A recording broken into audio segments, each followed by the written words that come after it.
जब शेयर बाजार गिर रहा था तो लोग बातें कर रहे थे कि ये घटना हो जाएगी, उसके बाद शेयर बाजार को एक सपोर्ट मिलेगा, एक क्यू मिल जाएगा, ये घटना हो जाएगी तब मिलेगा। लेकिन एक के बाद वो सारे इवेंट होते जा रहे हैं, लेकिन उस कोई भी इवेंट शेयर बाजार को सहारा देने के लिए तैयार नहीं है। चाहे बजट का इवेंट हो, रिजर्व बैंक का इवेंट हो, या फिर अब मोदी और ट्रंप की मुलाकात भी हो गई, फिर भी शेयर बाजार को लगता है कि अब पता नहीं किस बात का इंतजार है। और इस बीच लोगों के पोर्टफोलियो लाल होते ही जा रहे हैं। अब हर किसी के मन में ये सवाल उठता है कि ऐसे हालात में क्या करना चाहिए। क्या कोई ऐसी वजह है जिससे हम सब अनजान हैं और जो बेच रहे हैं सिर्फ उन्हीं को इस बात का पता है, या फिर जिस तरीके से गिरावट आई है शेयर बाजार में, अब एक आम निवेशक को समय आ गया है कि अब डर खत्म करने के लिए वापस से शेयर बाजार में धीरे धीरे करके पैसा लगाने का। ऐसे तमाम सवाल इन दिनों आपको आम तौर पे सुनने को मिल जाएंगे। आपसे कई बार आपके मन में होगा, कई बार ऐसे सवाल आपसे पूछ रहे होंगे लोग। तो इन सारे सवालों का जवाब ढूंढने की कोशिश करेंगे आज आवाज़ अड्डा में। और हमारे साथ विशेष मेहमान हैं। इसमें सुनील सुब्रमण्यम साहब हैं, पाइपर सेरिका के फाउंडर और फंड मैनेजर अभय अग्रवाल साहब हैं, रॉकस्टार कैपिटल के मैनेजिंग पार्टनर अभिषेक अग्रवाल साहब हैं, और मोजैक एसेट मैनेजमेंट के फाउंडर और सीईओ मनीष डांगी साहब हैं। आप सभी मेहमानों का बहुत बहुत स्वागत हमारे शो में। हम लोग हर फ्राइडे को ये शो करते हैं और इस उम्मीद के साथ करते हैं कि शायद अब ये गिरावट इसी हफ्ते रुक जाएगी, लेकिन हर हफ्ता एक नई गिरावट का दौर देखने को मिलता है। सुनील सुब्रमण्यम साहब, अब तो बहुत हो गया। अब तो आपको ट्रंप साहब, मोदी साहब मिल भी लिए, कोई वैसी दुर्घटना भी नहीं हुई, अच्छी अच्छी बातें हो गई। अब तो समझ जाना चाहिए, फिर भी डर बना हुआ है। क्योंकि देखिए, ये सब जो चीज, उसमें बजट एक पॉजिटिव टिक था, आरबीआई पॉलिसी एक पॉजिटिव टिक था, मगर अभी भी अर्निंग सीजन की जो पूरी आंकड़े नजदीक आ रहे हैं ना, वो शायद ग्रोथ दिखा रहे हैं, मगर उम्मीद से कम ग्रोथ दिखा रहे हैं। और वो खाली वो नहीं, फ्यूचर आउटलुक की जो गाइडेंस मिल रहा है इन कंपनियों से, वो भी बहुत खास सपोर्ट नहीं दे रही है। और फिर आपने देखा कि आरबीआई गवर्नर भी वो 6.8 के 6.7 के करीब उन्होंने प्रोजेक्ट किया, बट अभी तक के आंकड़े उसको पूरी तरह सपोर्ट नहीं दे रहे। तो डोमेस्टिक इकोनॉमिक ग्रोथ और डोमेस्टिक अर्निंग्स, ये दोनों अभी तक सपोर्ट नहीं दे रही है। और बाकी के जो भी चीज है कि कंजम्पशन आएगा, अगर 1 लाख करोड़ पैसा लोगों के हाथ में गया तो कितना कंजम्पशन में डालेंगे, कितना सेविंग में डालेंगे, ये बात उठती है। और फाइनली मैं कहूंगा कि जो सेक्टर रोटेशन और कैप कर्व का रोटेशन हो रहा है, क्योंकि जो एफआईएस की सेलिंग के कारण डोमेस्टिक के फंड फ्लोज बहुत ज्यादा है। इस महीने भी देखे अपना 40,000 से ज्यादा करोड़, 38,000 प्योर इक्विटी में और 8,000 हाइब्रिड में मिला है। तो 40,000 से ज्यादा करोड़ पैसा मार्केट में डलवाने के लिए डोमेस्टिक के पास पैसा है। और जनवरी एंड की कैश बैलेंस देके 1.85 लाख करोड़ है म्यूचुअल फंड के पास। तो क्या उधर हो रहा है कि स्मॉल कैप और मिड कैप में ज्यादा गिरावट हो रहा है, डिस्पाइट एफआईएस बेच रहे हैं लार्ज कैप को, और mutual fund manager small and mid cap को बेचकर, जहां पे वैल्यूएशन थोड़ी महंगी थी, उस लार्ज कैप को खरीदने की कोशिश कर रहे हैं, मगर पूरा तो नहीं खरीद पा रहे हैं, इसलिए उधर थोड़ा करेक्शन हुआ है। मगर एफआई के मन में इतना करेक्शन नहीं हुआ अभी तक कि ये रिवाइज्ड अर्निंग्स फोरकास्ट को हाथ में ले जाए। तो मेरे ख्याल में अभी भी उनके मन में इंडिया एक वैल्यूएशन के डिस्काउंट पे नहीं आई है, अभी भी प्रीमियम में चल रही है। तो जब ये स्थिति थोड़ी बदलती है, यानी आपको अर्निंग्स गाइडेंस और सीजन की जो आंकड़े फ्यूचर की है वो अदर बेहतर दिखने लगे, और ये ट्रंप और मोदी की मिलावट में देखिए कोई नेगेटिव नहीं था, मगर वो रेसिप्रोकल टैरिफ की जो बात है वो उसके ऊपर एक डार्क क्लाउड की तरह उस पर बैठी है। और इंडिया और यूएस में डिफरेंस है 6% का, यानी हम 9% टैरिफ लगाते हैं और वो 3% तो 6% का जो डिफरेंस है वो लेवल हो जाएगा, तो कोई इंडियन एक्सपोर्टर्स और इंपोर्टर्स को डेफिनेटली उसका इम्पैक्ट पड़ेगा। ये सब चीज के कारण मार्केट अभी भी उतनी एक खुश की हालत में नहीं है, वही मैं कहूंगा। नहीं, लेकिन मोदी ट्रंप पे थोड़ा सा मैं और फोकस आपसे चाहूँगा, बाकी मेहमानों के पास भी उसके बाद जाऊँगा मैं, कि ये जो रेसिप्रोकल टैरिफ की आपने बात की, उसमें अगर बहुत ही आप कमोडिटी वाइज घुस के देखेंगे ना अंदर जा करके, तो बहुत ज़्यादा गुंजाइश है नहीं जहाँ पे आप हम जितना लगाते हैं उतना आप लगा दीजिए। आप लगा भी दिएगा तो आप ही नुकसान में रहेगा, हमें नुकसान में नहीं होगा। और एक रिसर्च मैंने देखा, इसमें यह था कि पिछली बार जब रेसिप्रोकल टैरिफ जैसी कुछ टैरिफ और शुरू किया था ट्रंप ने अपने पहले कार्यकाल में, तो नुकसान उन्हीं को हुआ था। बाकी चाइना का एक्सपोर्ट बढ़ गया, इंडिया का एक्सपोर्ट बढ़ गया। तो ये एक तरीके से ड्यूटी लगाने की बजाय बार्गेन टेक्निक ज़्यादा है, इसलिए मार्केट मुझे लगता है कि सिर्फ सेंटिमेंट पे ज़्यादा डरा हुआ है। नहीं, आप बिल्कुल सही कह रहे हैं। ये ट्रम्प की टैरिफ अब एक्चुअली ट्रम्प टैंट्रम या ट्रम्प थ्रेट है। हाँ, तो वो बिजनेसमैन हाँ, है, वो इस टैरिफ को यूज करके नेगोशिएट करने की कोशिश कर रहे हैं। तो इसीलिए मार्केट अनसर्टेन है कि नेगोशिएशन किस तरफ जाके रुकेगी ना, ये किसी को पता नहीं। जरूर ये है कि हम डिफेंस और एनर्जी अमेरिका से खरीदेंगे, वो तो प्रॉब्लम नहीं है। मगर प्रॉब्लम ये है कि अगर उधर से गाड़ियां, टेस्ला गाड़ियां, ये गाड़ियां पे हमने ड्यूटी कम करा दी यहाँ पर, तो डोमेस्टिक ऑटो मैन्युफैक्चरर्स के लिए कंपटीशन तगड़ा बढ़ जाएगा। तो ये अनसर्टेनिटी मार्केट को पसंद नहीं है। तो इसलिए ट्रम्प भी बहुत समझदारी से क्या कर रहे हैं, वो टैरिफ की थ्रेट को लगा लगा कर वैल्यू एक्सट्रैक्ट कर रहे हैं। और यहाँ पे इंडिया का क्या हालत होगा ये अभी क्लियर नहीं है। क्लियर नहीं है, ये आपने बिल्कुल सही कहा। मनीष डांगे साहब, ये ट्रंप का खौफ कब तक रहेगा बाजार में? जी, अगर इकोनॉमी के स्टैंड पॉइंट से देखेंगे तो 2-3 साल रहेगा। मार्केट के स्टैंड पॉइंट से देखें तो 6-12 महीनों में मार्केट पोटेंशियल फ्यूचर को डिस्काउंट कर लेगा। आज के 3 महीनों पहले तक आप ये सोच रहे थे कि ये ट्रम्प 1.0 जैसे थोड़ा सा टेंट्रम्स करेगा एंड छोटा मोटा बार्गेन करके अपने डोमेस्टिक क्राउड के लिए विक्ट्री घोषित करेगा एंड दैट इज इट। तो आपका नेटवर्क कुछ कमज़ोर है, शायद ऑडियो चला गया है। एक बार दोबारा से कनेक्ट होंगे तो फिर हमसे बाकी बातचीत करेंगे। अभय अग्रवाल साहब, इन्होंने बड़े अच्छे से कहा मनीष डांगे जी ने कि 6-7 महीने की बात है, मार्केट उसको फैक्टर इन कर लेगा, उसके बाद इकोनॉमी पर 2-3 साल लगेगा। आप लोग का असेसमेंट क्या कहता है? जी देखिए, मुझे ऑफ कोर्स जो ग्लोबल लेवल पे हो रहा है ट्रम्प टैरिफ और ये सब है, ये कंट्रीब्यूटिंग रीजंस हैं इंडिया में मार्केट करेक्शन के। आपका सवाल था कि जो मार्केट करेक्शन है इंडिया में कितना डीप और जाएगा, क्यों हुआ, मैं उसी का जवाब देने की कोशिश करता हूँ। तो हमारा एनालिसिस ये है लक्ष्मण जी की, जो हमारा करेक्शन है उसमें काफ़ी कुछ हमारी वजह से है। हमारे कॉर्पोरेट अर्निंग्स बहुत पुअर हैं compare to what expectation was, और ये हमने सितंबर से देखा। हम बोल रहे थे कि जो कंजम्पशन लेड ग्रोथ है वो एकदम गिर चुका है, और वो इसलिए गिर चुका है क्योंकि बाइंग पावर कस्टमर के पास है नहीं। High tax, high inflation, high EMIs, तीनों का ये तीनों चीज़ें मिलके इन्होंने बाइंग पावर को एकदम कम कर दिया था, और उसका नतीजा हमने देखा दिसंबर के रिजल्ट्स में और उसके पहले सितंबर के रिजल्ट्स में भी। अब थोड़ी रिकवरी है पर अभी भी अर्ली डेज हैं। तो मुझे लगता है मार्केट ने थोड़ा देर से इस बात को समझा। मार्केट थोड़ा डिनायल मोड में था कि अर्निंग्स जो हैं, और जो एनालिस्ट भी हैं, जो मैं देखता था रिपोर्ट सबकी बहुत ही रोजी टारगेट्स की, पैसा आता रहेगा, एफपीआईज कहाँ जाएंगे, एफपीआईज के लिए इंडिया ही ग्रोथ स्टोरी है। तो वो आई थिंक वो जो सारे भ्रम थे वो सब टूट गए हैं अब। और जो जिस हिसाब से सेलिंग हो रही है, रोज की रोज डिप पे कोई लेता है फिर वो गिर जाता है, तो कॉन्फिडेंस भी पूरा शेकन है। तो इस माहौल में एक किसी को ब्लेम करना कि ट्रम्प के टैरिफ की वजह से मार्केट गिर गया, मुझे नहीं लगता कि उसकी वजह से मार्केट गिरा है या फिर उसकी वजह से ऊपर जाएगा। आई थिंक हमें अपने ही इंटरनल अर्निंग्स पे फोकस करना पड़ेगा कि कैसे हमारी कॉर्पोरेट अर्निंग्स जो है ग्रोथ कैसे वापस आएगी, और वही अट्रैक्ट करेगा इस वैल्यूएशन पे फॉरेन इन्वेस्टर्स को, डोमेस्टिक इन्वेस्टर्स को। फॉरेन इन्वेस्टर्स के ऊपर एक बात मैं जरूर कहना चाहूंगा कि जिस तरह से ट्रम्प की प्रेसिडेंसी के स्टार्ट होते ही 8-9% का हमने जंप देखा यूएस डॉलर में, और उसके साथ जो बॉन्ड यील्ड्स हैं वो भी काफी स्पाइक हुई। अभी भी 30 साल का बॉन्ड यूएस डॉलर का 4.7-4.8 के रेट पे चल रहा है।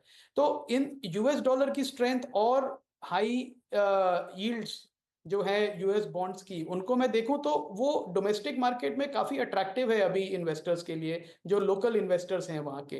तो ऐसे माहौल में मुझे नहीं लगता कि हमें एक्सपेक्ट करना चाहिए कि सडनली कोई रिवाइवल हो जाएगा, अनलेस यूएस डॉलर करेक्ट हो जाए, वापस 103-102 की तरफ चला जाए और यूएस में जो बॉन्ड यील्ड्स हैं वो गिर जाए, तभी एक इमर्जिंग मार्केट्स की तरफ फ्लो वापस बनेगा।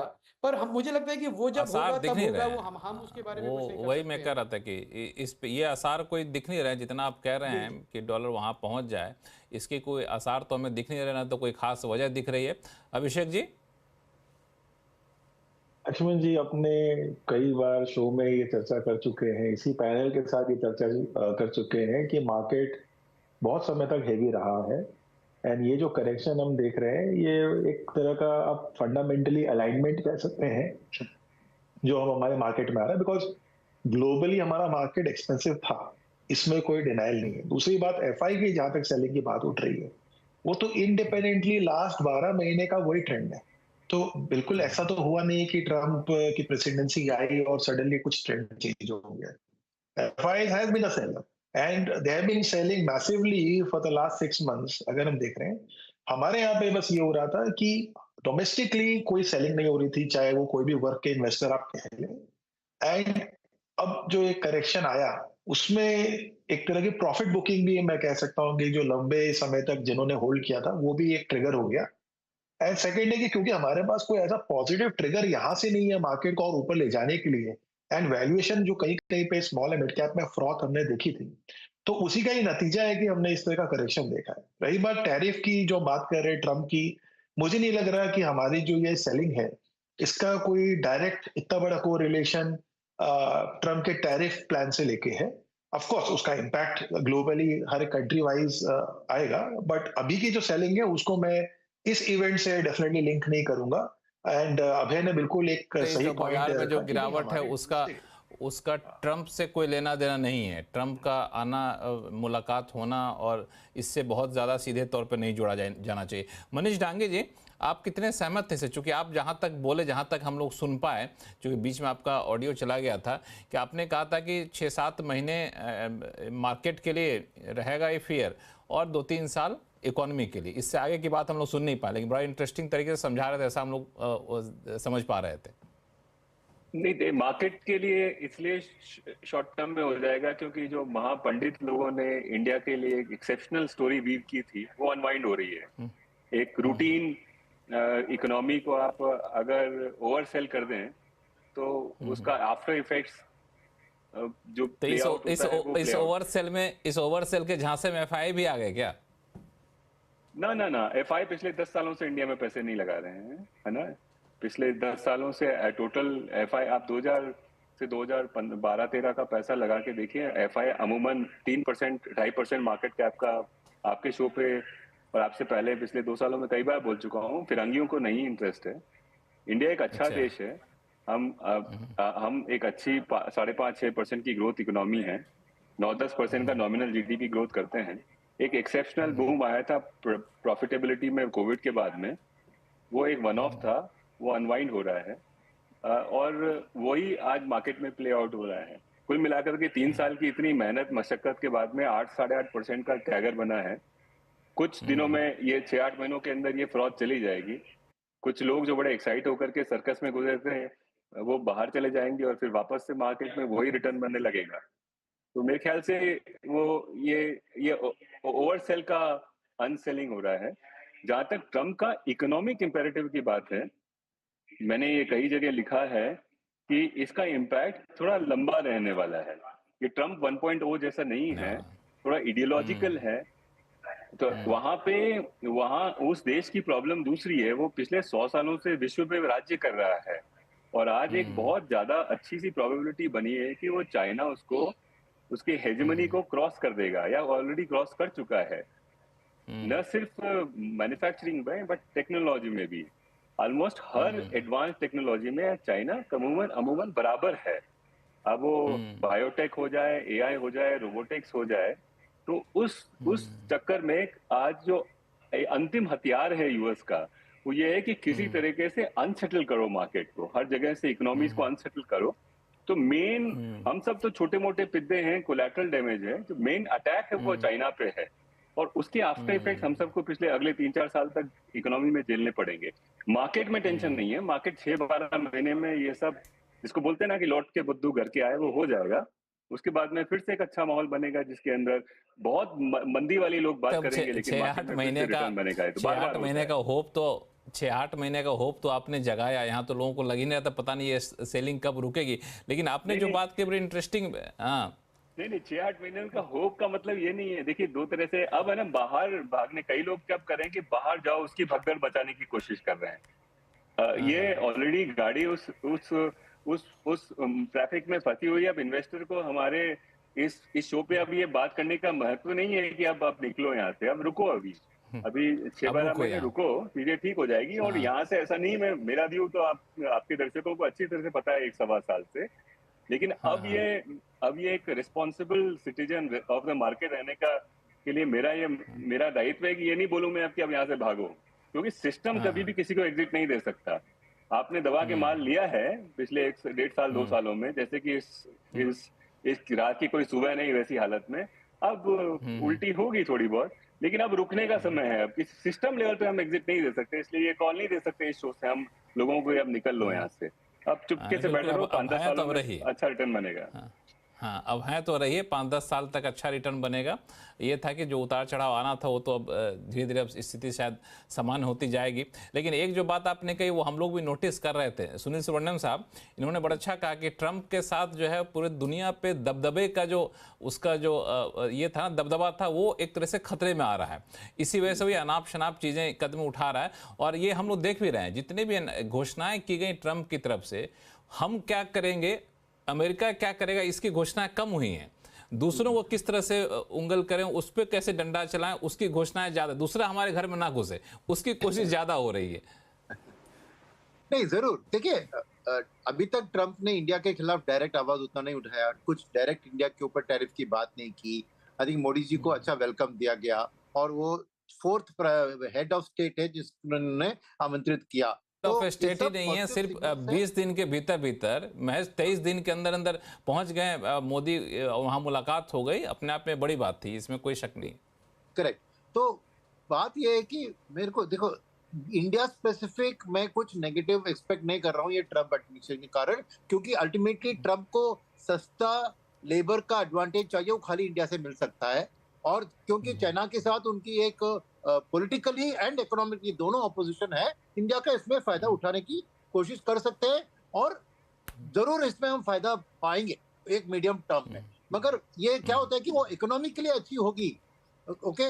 मगर जो मैं मनीष जी से थोड़ा इसमें डिफरेंस ऑफ ओपिनियन हूं कि well overall economy impact Trump के कारण जो हम इसमें स्मार्टली प्ले करेंगे तो हमारे लिए पीएलआई स्कीम और इसका एडवांटेज उठाकर हम हमारी इकोनॉमी को मजबूती दिलवा सकते हैं। देखिए, दो चीज, अभी हम टैरिफ लगाए उसको छोड़कर उसने ऑलरेडी हमने कम करा दिया, मगर फ्यूचर अपॉर्चुनिटीज इसका फायदा हम उठा के, क्योंकि अल्टीमेटली ट्रम्प को भी लोकल इन्फ्लेशन नहीं बढ़ने का है उसको टैरिफ लगा के। तो नेचुरली अगर चाइना के ऊपर टैरिफ लगा रहा है तो उसको सस्ते में कहीं से चीज चाहिए, तो इंडिया एक मौका है, हमें स्मार्टली इसको यूज करना है। और 18 to 24 मंथ्स में मैं समझता हूँ कि हमारी इकोनॉमी में बूस्ट ये ट्रम्प के कारण ही मिल सकती है, वो एक बात है। बट सेकंड बात जो आपने कहा कि हम बाकी देश की ओर ध्यान दे रहे हैं, क्योंकि अल्टीमेटली इंडिया का एक्सपोर्ट में शेयर 2% है, चाइना का 13% है। तो चाइना के ऊपर जो भी वार होगा ना, उससे फायदा जरूर, कि हम वर्ल्ड के बॉटम में है, एक अपॉर्चुनिटी के तौर पर होगी, यहाँ पे मिलेगी जरूर। हाँ, बिल्कुल। एक चीज जो आपने बात कही, इस पे मैं अभय अग्रवाल साहब के पास जाऊंगा आपकी बात को लेकर। पिछले सवाल के जवाब में आपने कहा था कि फंड मैनेजर क्या क्या एफआई तो जा रहे हैं, लेकिन डोमेस्टिक फंड मैनेजर जो स्मॉल कैप मिड कैप में जहां पैसा था उससे पैसा निकाल करके लार्ज कैप में जा रहे हैं। तो इसको अभय अग्रवाल साहब कैसे इस ट्रेंड को आप देख रहे हैं? एक मतलब आपसे अगर इस फैक्ट के साथ क्यों लेके अपने दर्शकों को कुछ कहना चाहे तो क्या सजेशन दिया जा सकता है?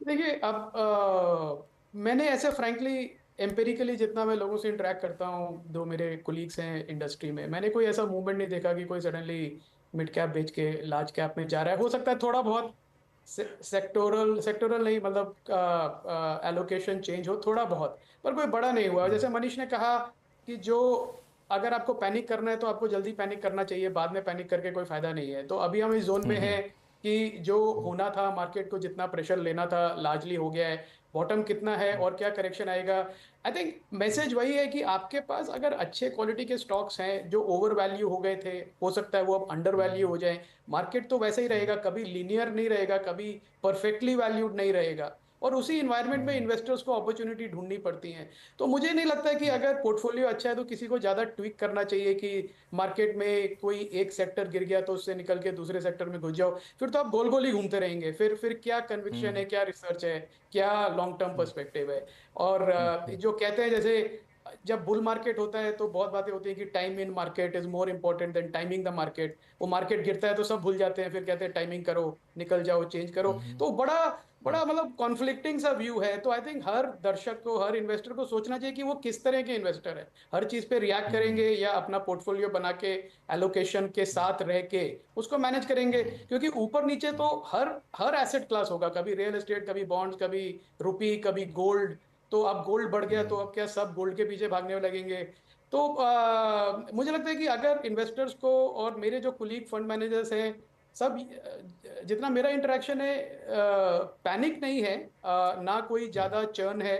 बस यही है कि हाँ, क्या एक बाइंग अपॉर्चुनिटी अभी है या बाद में बनेगी, कब बनेगी? हमारा एडवाइस यही है सबको कि अगर अंडर एलोकेटेड है या थोड़ा एलोकेशन बढ़ाना चाहते हैं तो आप धीरे धीरे ड्रिप करते रहिए, एक साथ सारा पैसा मत डालिए। आप हर दिन थोड़ा 3%, 4%, 5% अपना नए एलोकेशन का ऐड करते रहिए। आई थिंक वो एक बेटर स्ट्रेटजी है इस मार्केट में, रादर देन बॉटम फिशिंग की आप बॉटम बन गया तो मैं यहीं पे ले लेता हूँ। बिल्कुल। आप मनीष जी, इसमें अभिषेक जी, आपको क्या लगता है कि आप लोग क्या कर रहे हैं आजकल? जो कैश पड़ा हुआ उसको किस तरीके से यूज कर रहे हैं?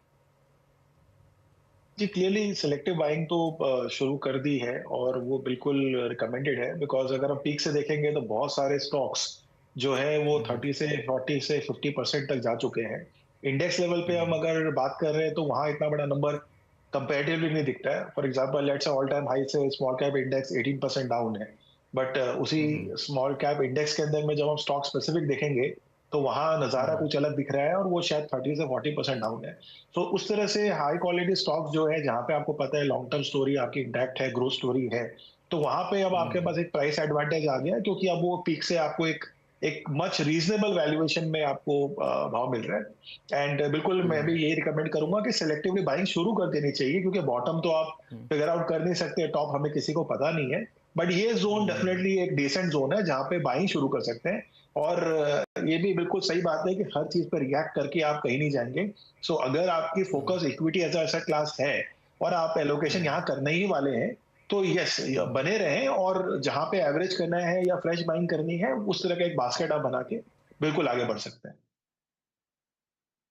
सेक्टर स्पेसिफिक तो हम लोग चर्चा इस शो में नहीं करते हैं, लेकिन सेक्टर स्पेसिफिक कुछ अगर आप सजेशन दे सकें कि आप लोगों का पसंदीदा कहाँ पे सेगमेंट है जहाँ बाइंग शुरू कर रहे हैं? तो सेक्टर वाइज मेरी उतनी फोकस नहीं रहती जितनी बॉटम अप अप्रोच रहती है स्टॉक स्पेसिफिक, बिकॉज कई बार ऐसा होता है कि एक सेक्टर बहुत करेक्ट हो चुका है बट उसमें भी अच्छे से नाम होते हैं। जैसे रियल एस्टेट है, अगर हम देखेंगे तो रियल एस्टेट की स्टोरी खत्म नहीं हुई है एंड सबसे ज्यादा करेक्शन हमें उसी सेक्टर में मिला है। अब वहां पे कोई ट्रम्प की पॉलिसी का या किसी की पॉलिसी का रिएक्शन नहीं होना, क्योंकि वो हमारी डोमेस्टिक स्टोरी से रिलेटेड है। सीमेंट यहीं का है, स्टील यहीं का है, कंज्यूमर भी यहीं का है।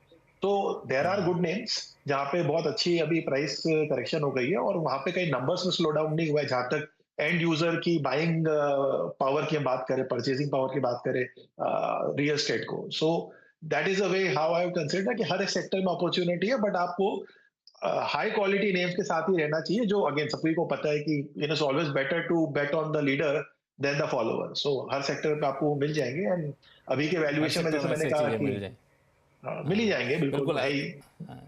सुनील जी को जोड़ना चाहते हैं? सुनील सुब्रमण्यम साहब। नहीं, मैं ये कह रहा था कि अगर सितंबर, अभी 6 महीने के आंकड़े मैंने देखे तो अगस्त से फरवरी बनता है ना, तो एफआई की सेलिंग सितंबर से शुरू हुई और उस पीरियड में देखें तो लार्ज कैप का गिरावट 5% है, मिड कैप का 12% और स्मॉल कैप 250 इंडेक्स का 15%। तो इससे साफ ये जाहिर है कि लार्ज कैप क्यों उतना नहीं गिरा, क्योंकि एक वो बड़ी कंपनी है, फ्री फ्लोट ज्यादा है, मगर फंड मैनेजर्स की रीलोकेशन ग्रेजुअली उस तरफ हो रही है, वो मैं देख रहा हूँ सेक्टर रोटेशन के कारण, क्योंकि इसी पीरियड में पीएससी पब्लिक सेक्टर इंडेक्स 25% गिरा है। तो ये जो सेक्टर रोटेशन है वही है मेन कारण इस फॉल का। तो वही मैं कहना चाह रहा था कि डेफिनेटली साइलेंटली डोमेस्टिक डीआईआईज एक लार्ज कैप और क्वालिटी की ओर ध्यान दे रहे हैं और उधर ही ज्यादा एलोकेशन कर रहे हैं, इसलिए मिड एंड स्मॉल कैप में ज्यादा करेक्शन हुआ है। तो उस हिसाब से मैं बता रहा था कि यही चीज है, को गिरावट के परसेंटेज में साफ दिख रहा है ये बात। ये मतलब ग्राफिक्स के हिसाब से देखें तो दिख रहा है कि पैसा यहाँ से निकल रहा है, यहाँ पैसा जा रहा है, वही पैसा जा रहा है कि नहीं जा रहा है, ये एक थोड़ा सा डिबेट का इशू हो सकता है, क्योंकि इतना क्लोज मॉनिटरिंग तो करना थोड़ा सा मुश्किल होता है। मनीष डांगे साहब, चूंकि हम लोग देखें कि अलग अलग जो घटनाएं हुई थी, तो मैं एक आंकड़ा निकाल रहा था कि कब कब कितनी ज़्यादा गिरावट देखने को मिली थी। जब कोविड हुआ था 19 में तो 20 में तो 38% तक गिरावट आई थी। सब प्राइम क्राइसिस में 61% तक गिरावट देखने को मिली थी और 2000-2001 के बीच में 56% तक गिरावट देखने को मिली थी। उन सब के मुकाबले तो गिरावट कुछ वैसा है नहीं, तो डरावना गिरावट तो नहीं कहेंगे इसे। हाँ तो सर मूवी खत्म नहीं हुई है ना। अच्छा अभी खत्म नहीं हुई है। हाँ मतलब खत्म मूवी तभी कर सकते हैं जब थिएटर से बाहर निकल जाएं, और गिरावट थिएटर से तभी बाहर खत्म निकल होती है जब अपन वापस से मार्केट टेक्निकल टर्म्स में वापस से 100-200 डीएमए से ऊपर आ जाए। तो अभी तो हाँ, तो प्रोसेस में है। अभी पिक्चर अभी बाकी है। अक्टूबर जुलाई अगस्त 2008 के अंदर आप बोल रहे थे कि हम तो महान है, मतलब 10% गिरा था मार्केट, तो और उसके बाद में स्टेबलाइज हो गया था। फिर 2 महीने में 20% और घुमा, तो फिर बोला ये तो हो गया है। फिर उसके बाद में दिसंबर, जनवरी, फरवरी, मार्च 2009 आते आते 60% गिर गया मार्केट। ये बेसिकली क्या होता है कि फंडामेंटल्स इतने टर्बुलेंट नहीं होते हैं। फंडामेंटल्स तो देश 5.5-6 पे ग्रो कर रहा था, शायद उतना ही ग्रो करता रहेगा, थोड़ा मोटा ऊपर नीचे ठंडा गर्म होता रहेगा। लेकिन तो आप लोग कर क्या रहे हैं आजकल? आज आप लोग पैसों से डाल रहे हैं कि नहीं डाल रहे हैं, कि अभी पिक्चर खत्म होने का इंतजार कर रहे हैं? देख, हमारा ओवरवेट सिर्फ आईटी है। उसका रीजन सिर्फ और सिर्फ ये है कि मैं पर्सनली और मेरी टीम हम एक्सेसिवली ऑप्टिमिस्टिक है जो करंट एआई वेव और रोबोटिक वेव है।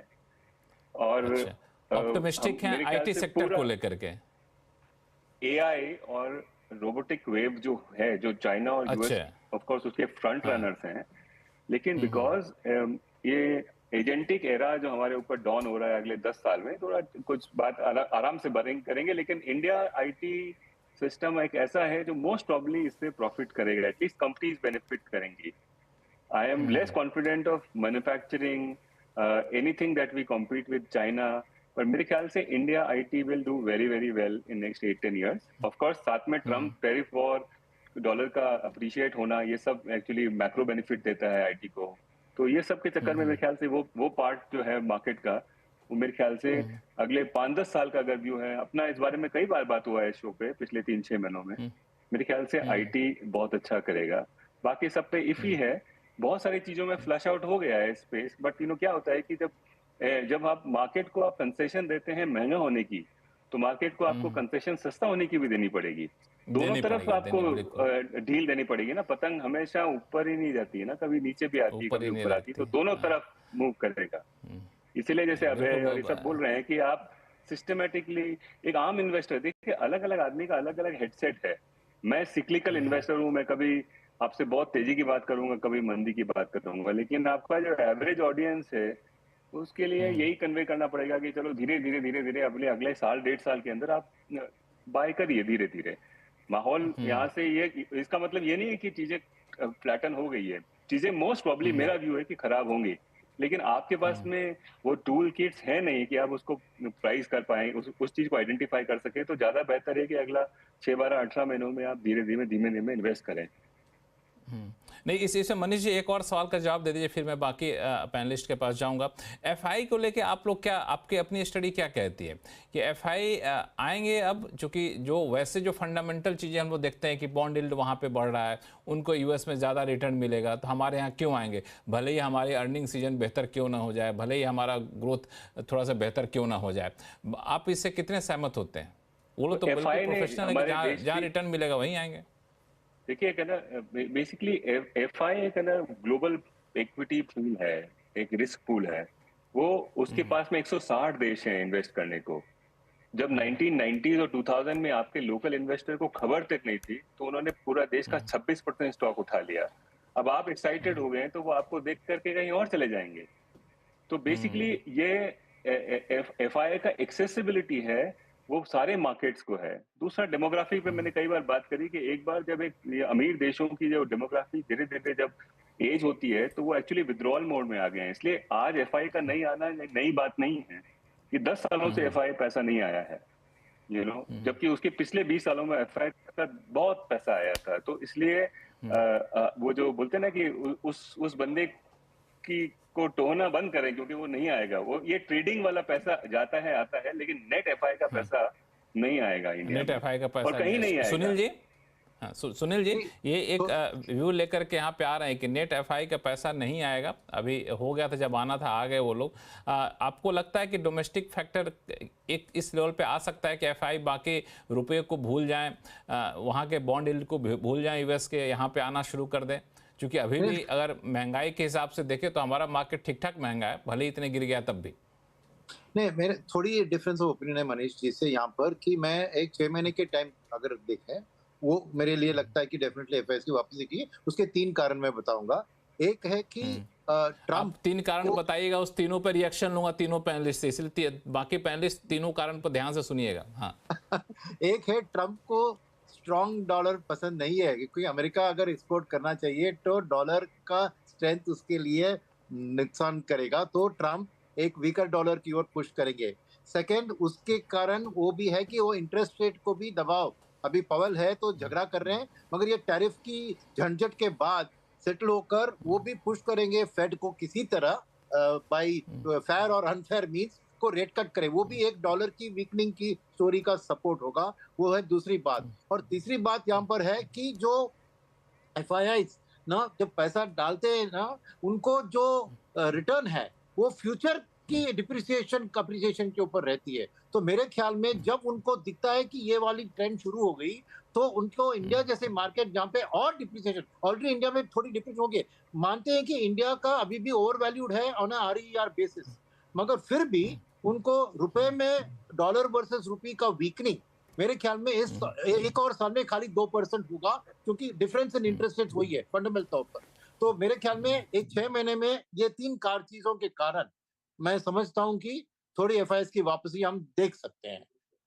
आप जो तीनों फैक्टर गिना रहे हैं, तो मनीष जी इशारा कर रहे थे, कुछ बोलना चाहते हैं मनीष जी? नहीं, मेरा एक्चुअली दूसरा थोड़ा सा, सुनील जी बता रहे हैं वो आनी जानी का बात कर रहे हैं, तो ऑफकोर्स आनी जानी तो लगी रहेगी, मेहमान है वो, ठीक है। मैं आपको सिर्फ ये बताने की, कई सालों से बताने की कोशिश कर रहा हूँ कि एफआई के लिए India trade got over in 2014। तो मैं भी नहीं बोल रहा हूँ कि अभी आएंगे नहीं आएंगे। 2014, 15, 16 के बाद में एफआई ने इंडिया में आना बंद कर दिया है। उसके कई सारे कारण हैं, उसके ऊपर हम घंटा और अलग बात करेंगे। एक बार काफी लंबी आपके शो पे एक बार बात हुई है जो पुराने एंकर के साथ, तो एक कई सारे फंडामेंटल रीजंस हैं उस चीज को हम अच्छे से बात कर सकते हैं, लेकिन उसकी वजह से आनी जाने वाला जो पैसा है वो बंद हो गया। एक और अंतिम बात कि जो एफआईआई का जिस तरह का पैसा अवेलेबल है वो बॉन्ड और रियल एसेट्स के लिए अवेलेबल है। रियल एसेट का मतलब जैसे ब्रुकफील्ड, ब्लैकस्टोन, इस तरह के लोग हैं, उनका पैसा इंडिया में आ सकता है, जो हॉस्पिटल, इंफ्रास्ट्रक्चर ये सब खरीदेंगे। एफआईआई का ब्लाइंड पूल, जिसको इक्विटी पूल बोलते हैं, उसमें आने का कोई हिसाब नहीं बचा है, वो नहीं आएंगे अब। ये मैं 10, 5 साल, 15 साल की स्टोरी बता रहा हूँ। अगले 6 महीने में क्या हो रहा है मुझे कुछ पता नहीं है। हो भी सकता है आ जाए, हो सकता ना आए। लॉन्ग टर्म की स्टोरी बता रहे हैं। अभय अग्रवाल साहब, आप इसमें क्या ऐड करेंगे? देखिए, मेरा थोड़ा सा मैं एक, अब अगर मुझे अलाउ करें तो मैं थोड़ा डिफरेंशिएटेड इसमें व्यू अपना दूंगा एज अ फंड मैनेजर। नहीं, बिल्कुल। शो का मकसद ये है कि अलग अलग व्यू रखे जाएं। सब आदमी एक ही व्यू को रखेगा तो फिर दर्शक को बैलेंस्ड ज्ञान कैसे मिलेगा? तो देखिए, मेरा इसमें ये सोचना है कि अगर एफपीआईज को लाना है, डोमेस्टिक इन्वेस्टर्स को लाना है, वो तभी आएंगे जब उनको रिटर्न की प्रोबेबिलिटी दिखेगी। आप उनको पकड़ के जबरदस्ती नहीं ला सकते। जैसे मनीष ने कहा, 160 देशों का एसेट क्लासेस का उनके पास ऑप्शन है, तो हमें फोकस करना पड़ेगा। और अनफॉर्चुनेटली मुझे वो फोकस नहीं दिख रहा है कि हम कैसे कॉम्पिटिटिव बने। अब हर चीज़ तो हम यूएस से इंपोर्ट करते हैं, फिर हम टैरिफ के लिए डर रहे हैं, पर जो हम एक्सपोर्ट करते हैं वो बेसिकली लेबर आर्बिट्राज वाली चीज़ें हैं जो हम सस्ता बना लेते हैं, जो यूएस महंगा बनाता है। और जो हम यूएस से चाहते हैं, मांगते हैं, वो ऐसी चीज़ें हैं जो जिसके बिना हम रह नहीं सकते हैं। और इस समय जिस तरह से हमारा फोकस है, एक भी एलएलएम मॉडल जो है एआई के लिए इंडिया में किसी ने नहीं बनाया। चाइना में 4 बन गए, यूएस में 3 है, और हम सिर्फ उसके ऊपर एप्लीकेशन लेयर बना रहे हैं। हम कंज्यूमर हैं एआई के, एलएलएम्स के, उसके लिए भी हम पैसे दे रहे हैं। सेमीकंडक्टर में हमारा 0 प्रेजेंस है। डॉलर का 50 सेंट का सेमीकंडक्टर हम बाहर से मंगाते हैं। तो ये जब चीजें जब तक सॉर्ट आउट नहीं होंगी लक्ष्मण जी, हमारा कॉम्पिटिटिवनेस एज एन इकोनॉमी नहीं बनेगा। हम ग्रो करते रहेंगे, 6% डोमेस्टिक कंजम्पशन को केटर करते रहेंगे जो, और एक हम एनीवे इंसुलर इकोनॉमी है, ओपन भी नहीं है ज्यादा, तो ग्लोबल ट्रेड से भी हमें फर्क नहीं पड़ता है। तो एक ऐसी इकोनॉमी जो इंसुलर है, इनवर्ड लुकिंग है, इनोवेटिव नहीं है, जो इनोवेट नहीं कर रही है, उसको अट्रैक्टिव बनाना फॉरेन इन्वेस्टर्स के लिए लॉन्ग टर्म में वो बड़ा बड़ा मुश्किल है, जिस तरह जिस जिस जगह पे अभी हम हैं। तो आई थिंक ये सोचने की बात ये है कि कैसे इंडिया जैसे चाइना से हम अपने आप को कंपेयर करते हैं, यूएस की बात करते हैं, पर हम उस कैटेगरी में नहीं है। वो मार्केट इसलिए महंगे हैं क्योंकि वो इनोवेट करते हैं, वो इनोवेटिव मार्केट है। आप दवाइयाँ ले लीजिए, आप टेक्नोलॉजी ले लीजिए, आप डिफेंस के इक्विपमेंट ले लीजिए, स्पेस टेक ले लीजिए, वो सब वहाँ पे है। हम फॉलो कर रहे हैं। तो लॉन्ग टर्म कॉम्पिटिटिवनेस जब तक हमारी नहीं बनेगी, इनोवेशन को हम पूरा बूस्ट नहीं करेंगे, तब तक मुझे नहीं लगता है कि हम रियली एक एफपीआईज के लिए बड़ा अट्रैक्टिव मार्केट बन पाएंगे। हालांकि इसमें एक चीज़ और मैं समझना चाहूँगा आपसे ही, फिर मैं अभय अग्रवाल साहब के पास जाऊँगा। जब आप कह रहे हैं ये बात, तो ठीक है, इनोवेशन में चाइना हमसे आगे है, इनोवेशन में यूएस हमसे ज़्यादा आगे है, लेकिन हमारा जो मार्केट साइज़ है वो क्या इसमें बहुत मायने नहीं रखता क्या? मार्केट साइज का मतलब कंज्यूमर मार्केट साइज की बात कर रहे हैं। यूएस के लिए जितने भी डिजिटल कंपनियां, उनके लिए इंडिया इतना बड़ा मार्केट है। आईटी कंपनियों के लिए भी इंडिया इतना बड़ा रिसोर्स का मार्केट। तो ये क्या बहुत फैक्टर नहीं करता है? मैं समझना चाहता हूं आपसे अभिषेक जी। ओके, तो लक्ष्मण जी, मार्केट जो है हमारा डेफिनेटली, अगर आप ग्लोबल कंपैरिजन कर रहे हैं चाइना और यूएस के सामने, तो हम उस कंपैरिजन में आज की डेट में कम दिख रहे हैं। मगर ओवरऑल पोटेंशियल अगर हम देखेंगे कि अगले 10 साल के लिए सबसे बड़ा मार्केट कौन सा इमर्जिंग है, तो 100% इंडिया है, इसमें कोई दो वाली बात नहीं है। अब पॉइंट बीइंग कि मुझे अभी भी समझ में नहीं आ रहा है कि हम ये टूरिस्ट मनी को लेकर इतने सीरियसली डिस्कशन क्यों कर रहे हैं, क्योंकि इससे पहले भी एफआईआई जो इतने लंबे समय तक सेलर था, वहां पे भी हमारे मार्केट्स ऑल टाइम हाई बना रहे थे। एंड कोई भी मार्केट तभी बढ़िया मार्केट कहलाता है जब उसके डोमेस्टिक इंस्टीट्यूशनल इन्वेस्टर्स का कॉन्फिडेंस उसके बाइंग पैटर्न में झलकता है, जो हमारे केस में है। अभी सुब्रमण्यम जी ने स्टार्टिंग ऑफ द शो में एक बहुत अच्छा फैक्ट रखा था कि भाई 26,500 करोड़ की आपकी एसआईपी चल रही है इक्विटी की, 14-15 हजार crore apart from that direct investment है, 40,000 करोड़ का आपका इन्फ्लो है इक्विटी इटसेल्फ। मतलब और आपको चाहिए क्या? ये नंबर आप 5 साल पहले का ले लेंगे तो आपको दिखेगा कि एक्चुअल में नंबर में क्या ग्रोथ है। सर सस्टेनेबल नंबर, ये कोई ऐसा वन ऑफ नंबर हम डिस्कस नहीं कर रहे हैं। सो मुझे लग रहा है कि एफआई को लेके हमें ज्यादा चर्चा करने की जरूरत नहीं है। They are always investor, but you can not run your economy on tourist. तो अगर डोमेस्टिक इन्वेस्टर्स की बात करें तो उसको अच्छा आपने किया, ये पॉइंट आपने उठाया। मेरा कहना है कि एफआई बेच के चले गए, प्रोमोटर काफ़ी अपना हिस्सा बेच के निकल गए, इन्वेस्टर बेच के निकल गए। सिर्फ रिटेल इन्वेस्टर के जरिए कब तक गाड़ी चल पाएगी? इतना ताकत है, मुझे नहीं पता। आप चूंकि आप डील करते हैं डे टू डे बेसिस पे, आपको पता होगा। अभिषेक जी, देखिए, मार्केट पार्टिसिपेंट्स में सबका होना बड़ा इंपॉर्टेंट है। सो आप बिल्कुल सही है कि एक पर्टिकुलर वर्क के बेसिस पे आप अगर सोचेंगे कि पूरा देश चला लेंगे या पूरा मार्केट चल जाएगा, आंसर इज नो। एंड ये बहुत इंपॉर्टेंट है कि हर तरह के इन्वेस्टर्स हमारे लिए मैटर करते हैं।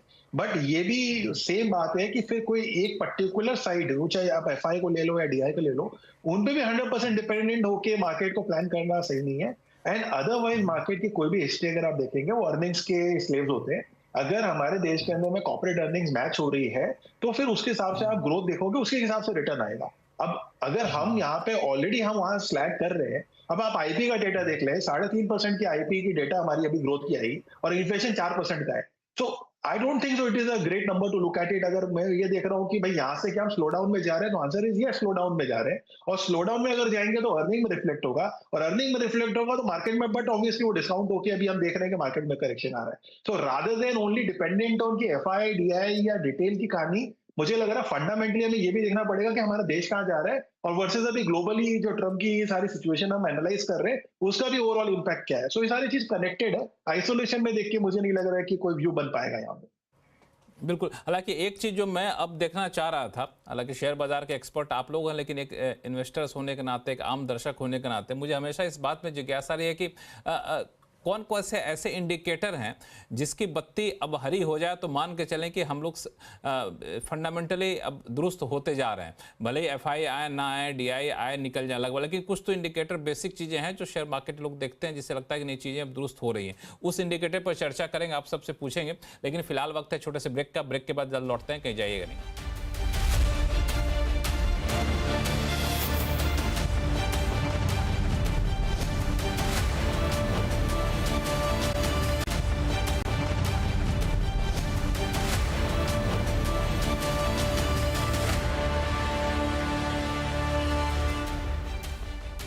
ब्रेक के बाद एक बार फिर से आपका स्वागत है। आज आवाज अड्डा में हम लोग चर्चा कर रहे हैं कि बाजार की चाल पे, बाजार में गिरावट कब रुकेगी। अब तो यूएस प्रेसिडेंट के साथ पीएम मोदी की मुलाकात भी पूरी हो चुकी है, अब क्या हमें देखना चाहिए। तो मनीष डांगी साहब, मैं आपके पास सबसे पहले आऊँगा कि वैसे कौन सी रेड लाइट को देखें जो ग्रीन हो जाए तो माने कि नहीं अब हम लोग फंडामेंटली ठीक हैं। हम सिम्टमेटिक की बात नहीं करें, सिम्टम अलग हो सकते हैं, लेकिन फंडामेंटली हम ठीक हो रहे हैं जब हम लोग आश्वस्त हो जाएं। आपके हिसाब से सबसे बड़ा फैक्टर क्या होगा? नहीं, ऐसा एक्चुअली क्या कॉम्प्लेक्स होता है मार्केट, तो मार्केट पॉइंट ऑफ व्यू से इसलिए पूछा सवाल आपसे मैं, जो कॉम्प्लेक्स होता है इसलिए बताइए आप। मतलब नहीं, कॉम्प्लेक्स मतलब मुश्किल नहीं, कॉम्प्लेक्स मतलब जैसे एक मॉल है ना, तो समझ, जटिल है होती है हाँ। उसमें। तो हाँ। बेसिकली अगर मार्केट पॉइंट ऑफ व्यू से DXY इंडेक्स या USD INR और US ट्रेजरी है ना, तो ये तीन चीजों को आप देख सकते हैं। वहां पे ईज अप होना चालू होगा, तो वो एक्चुअली फाइनेंशियल कंडीशंस को आपको बताएगा कि चीजें बेहतर हो रही है, रिफ्लेक्ट करता है। लोकल इकोनॉमी को देखेंगे तो इंडिया के अंदर इतने अच्छे इंडिकेटर्स नहीं है, but NONG, non oil non gold import और PV सेल्स, जो कारों की बिक्रियां हैं, ये दोनों एक अच्छे इंडिकेटर होते हैं जो बताते हैं कि नई चीजें यहाँ से बेहतर हो रही हैं। इनफैक्ट कंजम्पशन पिछला साल के मुकाबले चीजें यहाँ से थोड़ा बहुत बेहतर हो रही है, इकोनॉमी इतनी खराबा नहीं हो रही इंक्रीमेंटली, चाहे चीजें बेहतर हो रही है, ऑलरेडी दिख रहा है। लास्ट ईयर वाज जब आप बहुत मार्केट के अंदर एकदम दम भर रहे थे, तो उस वक्त चीजें ज्यादा खराब हो रही थी। और फिर अगर एशिया में देखें तो शायद कोरिया और ताइवान के जो एक्सपोर्ट्स हैं या फिर उनके मार्केट्स कैसा कर रहे हैं, खास करके कोरियन मार्केट, वहां से आपको एक मोटा मोटी ग्लोबल डिमांड दिखती है। और फाइनली एक छोटा सा इंडेक्स होता है, सरप्राइज इंडेक्स जिसको बोलते हैं, सिटी सरप्राइज इंडेक्स, वो ब्रॉडली US और यूरोप का जो सरप्राइज, अगर डेटा पॉजिटिवली सरप्राइज करे तो चीजें शायद बेहतर होने लगेगी। उसमें से ऐसा कभी भी ऐसा नहीं होगा कि सारी खराब और सारी अच्छी हो, कुछ चीजें खराब रहती है, कुछ चीजें अच्छी रहती है। एज ऑफ टुडे मोमेंटम बेहतरी का लग रहा है इंक्रीमेंटली। तो एकदम अगर मेरे को 3 महीने का आप व्यू पूछेंगे तो चीजें शायद यहाँ से बेहतर होगी, लेकिन प्योर अगर सिर्फ इंडिया सेंट्रिक व्यू पूछेंगे तो चीजें यहाँ से अगले 6 से 12 महीने तक है ना, चीजें शायद खराब हो सकती है इकोनॉमी में। बिल्कुल। सुनील जी, मेरे लिए ये अप्रैल में जो अर्निंग सीजन होगी, वहां पे नॉन एनर्जी नॉन बैंकिंग के अर्निंग्स में मेरे को अपग्रेड देखने की जरूरत है। तभी ये करेक्शन हुआ है और अर्निंग्स अपग्रेड होगी तो वैल्यूएशन ठीक लगेगी, तो मार्केट में आपको दोनों FII DI की खरीदारी बढ़ सकती है। तो मेरे लिए वो अर्निंग सीजन अप्रैल 10 से जो शुरू होती है, अगले जो 45 डेज में उसको पिक्चर सामने आ जाएगा। और इस पूरे साल का यानी अप्रैल टू मार्च 25-26 का एक गाइडेंस टोटल EPS एक्सपेक्टेशन अगर वो बढ़ता है, तभी आपको एक ग्रीन सिग्नल ट्रिगर होगा। ये आप जब से मैं शो में आपके साथ बैठता हूं, आप हमेशा अर्निंग सीजन पे बहुत ज़्यादा जोर देते हैं। और जब दूसरा अर्निंग सीजन था तब भी आपने ये बात कही, तीसरा भी चला तब भी आप कह रहे हैं। मैं एक चीज़ समझ लूँ आपसे, फिर बाकी दोनों मेहमानों के पास जाऊंगा, अभिषेक जी और अभय जी के पास, कि ये अर्निंग सीजन जो है, अर्निंग सीजन से आपका मतलब क्या है? सिर्फ रिजल्ट बेहतर आए या फिर कमेंट्री बेहतर आए, वहां से भी क्यों मिल सकता है? मेरे को क्या है कि फॉरवर्ड गाइडेंस जो कमेंट्री से बनती है और वो एक्चुअल EPS की गाइडेंस जो फ्यूचर के लिए देते हैं, ये दोनों मिला के, ये जो पिछला जो अर्निंग्स ऑलरेडी हो चुका है उसका मार्केट में कुछ असर नहीं है, क्योंकि वो डेड स्टॉक है, उसका ऑटोप्सी ही हो सकता है। फ्यूचर की अर्निंग्स गाइडेंस कमेंट्री प्लस जो नंबर जो एक्चुअली वो कमिट करते हैं कि आएगी ना, उसी के ऊपर मैं कर रहा हूँ। तो 1 ईयर फॉरवर्ड अर्निंग्स की बात कर रहा हूँ मैं। तो ये अभी जो Q3 के अर्निंग्स आए हैं उससे कुछ आपको बेस मजबूत होता दिख रहा है कि नहीं? अब यहाँ से थोड़ा सा बेहतर गुंजाइश दिख सकती है? देखिए, क्वार्टर ऑन क्वार्टर अर्निंग्स के नंबर्स बढ़ गई है, जैसे मनीष जी कह रहे थे बेहतर है, मगर जो मार्केट की एक्सपेक्टेशन थी उससे कम आई है। तो मार्केट में वो भी है, अगर आप पूछ रहे थे, और एक पॉइंट मेरे को ऐड करना है कि मार्केट की कंसेंसस एस्टिमेट से बेहतर आना है, क्योंकि एक्चुअल अर्निंग्स की ग्रोथ एक बात है, मार्केट एक एक्सपेक्ट करती है, क्योंकि मार्केट के पार्टिसिपेंट हर कंपनी के पास जाके जानकारी लेते हैं, इकोनॉमी की जानकारी लेते हैं, वो एक कंसेंसस में एस्टिमेट बनाता है। मार्केट की एक्चुअल अर्निंग्स को, उस कंसेंसस को बीट करना है, तभी आपको एक फॉरवर्ड अपवर्ड मूव है। अभय अग्रवाल साहब, आपके हिसाब से ऐसा कौन सा इंडिकेटर है जो जब पॉजिटिव जोन में आ जाए, फिर ग्रीन हो जाए, तो आपको लगने लगा कि नहीं अब चीज़ें दुरुस्त हो गई? हालांकि आप काफ़ी आशावादी हैं, वैसे आपकी बातचीत से लगा हमें। देखिए, अभी जो जैसे मनीष ने भी कहा, जो अभी हमने रिसेंट चैनल चेक्स किए उसमें देखा कि इम्प्रूवमेंट है, ग्रीन शूट जिसको कहते हैं, इंक्वायरीज ज़्यादा है। व्हीकल ऑटोमोबाइल सेक्टर को हम ट्रैक करते हैं, चैनल चेक्स करते रहते हैं, तो उसमें फेस्टिव सीजन के बाद, दिवाली के बाद हमने देखा बहुत स्ट्रेस था। इन्वेंट्री जो है 80 दिन की हो गई थी, जो नॉर्मली 30 से 33 दिन की होती है, वो 80 दिन की हो गई थी। और फिर हमारा पूरा एस्टिमेट था कि ज़बरदस्त डिस्काउंटिंग होगी उसको स्टॉक निकालने की, और जनवरी में हुई वो। मतलब जिस तरह की डील्स मिली मार्केट में, जिसने लॉस किया पर जिसको गाड़ी लेनी थी उसको उसमें फ़ायदा हो गया। तो अब उस डिस्काउंटिंग की वजह से जो अब इन्वेंट्री है वो करीब 18 दिन की हो गई है ऑन एन एवरेज। और मुझे लगता है कि ये एक ऑटोमोबाइल में, और दूसरे भी जो डिस्क्रिशनरी कंज्यूमर आइटम्स हैं जैसे प्लाईवुड है, पेंट है, टाइल्स है, जो जिस मार्केट को हम ट्रैक करते हैं, जिनको बात करते रहते हैं, उसमें भी इन्वेंट्री इस समय काफ़ी लीन है। और लीन है इसलिए क्रेडिट ऑफटेक पे भी बैंक्स पे भी फर्क पड़ा, क्योंकि जो डीलर्स हैं वो इन्वेंट्री नहीं रख रहे हैं, तो फिर उनको वर्किंग कैपिटल लाइन लेने की जरूरत नहीं है। तो उसकी वजह से हमने देखा बैंक्स के भी क्रेडिट लाइंस पे भी, क्रेडिट ऑफटेक पे भी प्रेशर था। मुझे लगता है कि थोड़ा अगर इंक्वायरीज इंप्रूव हुई यहाँ से, अभी जैसे बजट का फायदा हुआ, थोड़े दाम भी कम हो रहे हैं, दूध के दाम कम हुए काफ़ी समय के बाद रिसेंटली, तो एक ऐसा इन्वायरमेंट बन रहा है कि जहाँ पे buying power after a long time वापस आएगा कंज्यूमर के पास, और वो जाके वापस कंज्यूम करना शुरू करेंगे। तो अगर ऐसा होगा तो वापस एक इन्वेंट्री बिल्डअप होगा सिस्टम में। इमीडिएटली नहीं होगा, 2-3 महीने लगेंगे, पर at least we are on that track. तो अगर मैं यही ट्रैक कर रहा हूँ कि अभी इन्वेंट्री की क्या स्टेटस है इन चैनल्स, और अगर ये लगेगा कि अब इन्वेंट्री पे अब जो डीलर्स डिस्ट्रीब्यूटर्स हैं वो कंपनीज पे प्रेशर डाल रहे हैं कि वो जल्दी जल्दी माल भेजें क्योंकि डिमांड अच्छी है, तो मेरे लिए वो बहुत एक पॉजिटिव साइन रहेगा अर्निंग्स के लिए। वो एक पॉजिटिव साइन रहेगा अर्निंग्स के लिए। अभिषेक जी, आपको क्या लगता है, आपके हिसाब से इंडिकेटर क्या होता है जब आप लोग थोड़े ज़्यादा उत्साहित हो जाते हैं? तो जितने सारे पॉइंट्स ऑलरेडी डिस्कस हो चुके हैं वो तो सारे कंसिडर करना ही पड़ते हैं, बट एक और फैक्टर है जो एटलीस्ट मैं अच्छा, आपके लिए चैलेंज है कि बाकी सब लोगों ने बोल दिया तो मैं क्या बोलूं? बट एक पॉइंट है जो एटलीस्ट मैंने देखा है कि जब भी आप इसे 10 साल के हिसाब से अगर आप कभी कंपेयर करेंगे, ये पर्टिकुलर नंबर जो है वो हमेशा थोड़ा सटीक बैठता है, वो है मार्केट कैप टू जीडीपी का रेशियो। तो कहानी बड़ी सिंपल है कि अगर हमारी टोटल मार्केट कैप लेट से अभी 4-4.5 ट्रिलियन डॉलर है और हमारी इकोनॉमी का 4 ट्रिलियन डॉलर है, इसका मतलब मार्केट कैप हमारी इकोनॉमी से ज्यादा आगे जा चुका है। तो उस तरह से रेशियो देखेंगे तो एक टाइम पे, जो कि अगर आप पीक लेंगे मार्केट का, तो 150% तक हम चले गए थे, विच इज अगर आप हिस्ट्री से कभी देखोगे तो कभी नहीं हुआ इंडिया में।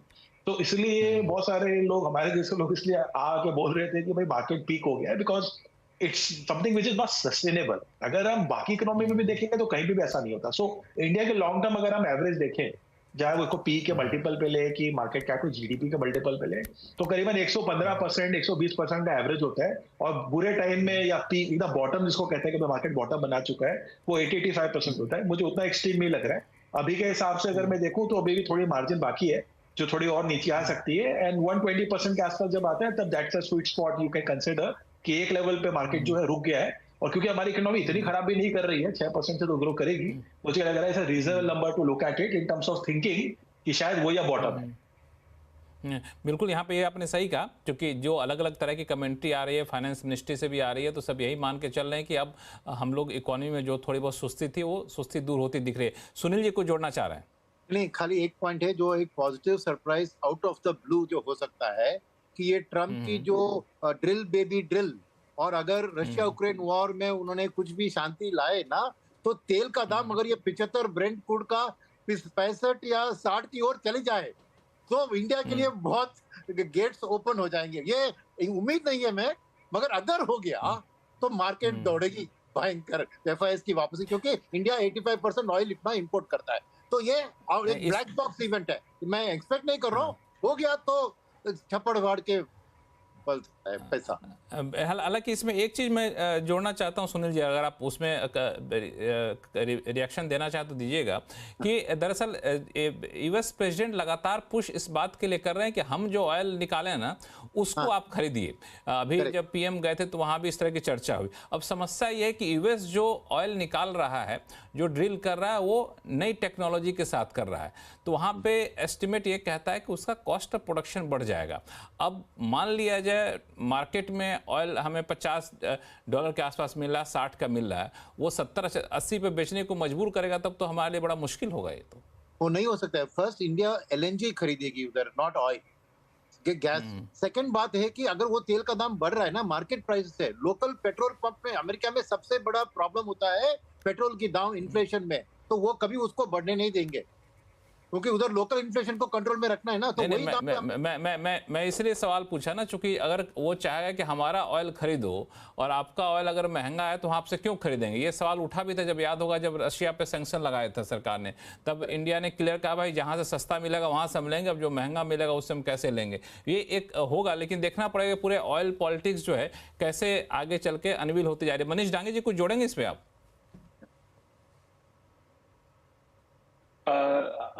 मेरे ख्याल से जैसे बताया सुनील जी ने कि थोड़ा बहुत क्रूड का हमारा जो इंपोर्ट है मिडिल ईस्ट और रशिया से, वो उधर पिवट करना पड़ेगा ओवरऑल एनर्जी कंजम्पशन का। आई थिंक बड़ा ट्रेड इंडिया का डिफेंस है, वहां पे वो जबरदस्ती आपको जो मोटा मोटी ये ट्रेड हो चुका है, तो मेरे ख्याल से वहां पे एक बड़ा है। तीसरा, आपको सस्ती मोटरसाइकिलें मिलेंगी बहुत जल्दी, हार्ले डेविडसन की। चौथा आपका बेसिकली फ्रूट्स वगैरह के अंदर हम अभी तक बहुत प्रोटेक्शनिस्ट थे, लेकिन अब क्योंकि यूएस बहुत बड़ा एक्सपोर्टर है, तो वो हमारे लिए तो अच्छा, फार्मर के लिए अच्छा नहीं है, लेकिन अब जब क्लास का पॉलिटिकली बुली सेंसिटिव आपको होगा बुली कि करता वहाँ है तो बहुत आपके पास ज़्यादा में उपाय नहीं होता है। हाँ, बहुत ज़्यादा ओपन कर पाएंगे, इसके लिए हमें थोड़ा सोचना पड़ेगा, क्योंकि हमेशा से ये एक पॉलिटिकली सेंसिटिव रहा है। तो इंडिया बहुत हैवी ड्यूटी लगाता है, तो उसके लिए पुश करेगा। लेकिन जिस तरह से ट्रंप ने कहा, कार का जिक्र किया खुद अपने प्रेस कॉन्फ्रेंस में, तो हो सकता है कार जैसी चीज़ें, और डेविडसन पे तो हम लोग ऐसी ड्यूटी कम कर चुके हैं, तो आप खरीदना चाहें तो खरीद सकते हैं। अब शायद सस्ता में आना शुरू हो जाएगा, नोटिफिकेशन इशू हो ही गया है। लेकिन इन सारे बातचीत के अंत में हमारे दर्शक ये जानना चाहते हैं कि ठीक है, आप लोग तो बड़ी बड़ी बातें कर ली, ऐसा हो सकता है, वैसा हो सकता है, अब जिनके पास पैसा वैसा है वो क्या करे अभिषेक जी? पैसा है तो लगाना है, रख के कैश तो आपको ज्यादा पाएंगे नहीं। सवाल बस यही आता है कि कब लगाना है। लगा लिया कल लोग 5% गिर गया तो और रोना पड़ेगा तब तो। नहीं, वो तो झेलना पड़ेगा। देखिए, मार्केट के अंदर में अगर कोई इंसान ये कहे कि मैं इसे परफेक्टली टाइम कर सकता हूँ, तो वो डेफिनेटली मार्केट का बंदा नहीं हो सकता। तो ये तो बहुत पक्की बात है कि आपने पैसे लगाए तो तेजी का मार्केट में जल्दी पैसे बन जाते हैं, और मंदी के मार्केट में जैसे अभी है गिरते भी है। बट फिर कब लगाना चाहिए, ये सवाल वही है, डिस्कशन वही है। सो स्टैगर्ड वे में ही लगाना सबसे राइट स्ट्रेटेजी है। एसआईपी का एक माध्यम तो प्रूवन है, बट अदरवाइज अगर किसी के पास लमसम लगाने के लिए, तो जैसे कहा कि इसे 2-3 ट्रांच में हम डिवाइड कर लें, तो आप बेटर वे में प्राइस को जो है एवरेज आउट कर पाएंगे। बाकी और कोई तरीका नहीं है कि जहां पे हम ये फिगर आउट कर लें कि सबसे सस्ता कहां से ले लें। अभय जी, पैसा लगाएं, कैसे लगाएं? कुछ किस्तों में लगाएं कि एक ही साथ लगा दें कि 2-3% करके लगाते रहे? आई थिंक सिंस मैं ये एज्यूम कर रहा हूँ कि जो इन्वेस्टर है वो लंबे समय तक इन्वेस्ट करना चाहते हैं, एज अ सेविंग मैकेनिज्म देख रहे हैं, नॉट एज अ स्पेकुलेटिव कि चलो मैंने सस्ते में ले लिया, अच्छा ट्रेड कर दिया, अगले महीने निकाल दूंगा। उन इन्वेस्टर्स को मेरी कोई गाइडेंस नहीं है फ्रैंकली, क्योंकि वो मुझसे बेटर समझते हैं उसके बारे में। पर जो लंबे समय तक अपना सेविंग, हाँ, जो ट्रेडिंग वाला है वो उसके सबके अपने व्यूज होते हैं, वो किसी के नहीं सुनते हैं, अपने ही मन की करते हैं।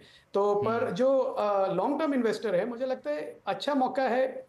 जब मार्केट में एक सेल ऑफ आता है तो अच्छे स्टॉक्स, बुरे स्टॉक्स सब सेल ऑफ हो जाते हैं। तो थोड़ी मेहनत करें तो उसमें मौके इसी मार्केट्स में मिलते हैं, ऐसे ही मार्केट्स में मिलते हैं। और फिर जो मैंने देखा है, मैं 95 में सिटी बैंक में काम करता था, मैं फंड मैनेजर था जब निफ्टी का इंडेक्स, निफ्टी स्टार्ट हुआ था 700 के लेवल से स्टार्ट हुआ था मेरे ख्याल से। तो अब 700 के बाद आज वो है जहां भी 24,000 23,000 के लेवल पे। तो एक लॉन्ग टर्म इन्वेस्टर के लिए शॉर्ट टर्म वॉलेटिलिटी है, वो बेनिफिट करती है उसको। उससे चिंता ना करें, उससे चिंता ना करें, मतलब आप अपना अच्छा पोर्टफोलियो बनाएं, उसको ज्यादा ट्वीक ना करें। गोल्ड बढ़ गया तो गोल्ड के पीछे ना भागें, जो है उस जो समझ में आता है उतना ही करें। और एज अ उतना ही सेविंग करिए, सबसे अच्छी रणनीति होगी।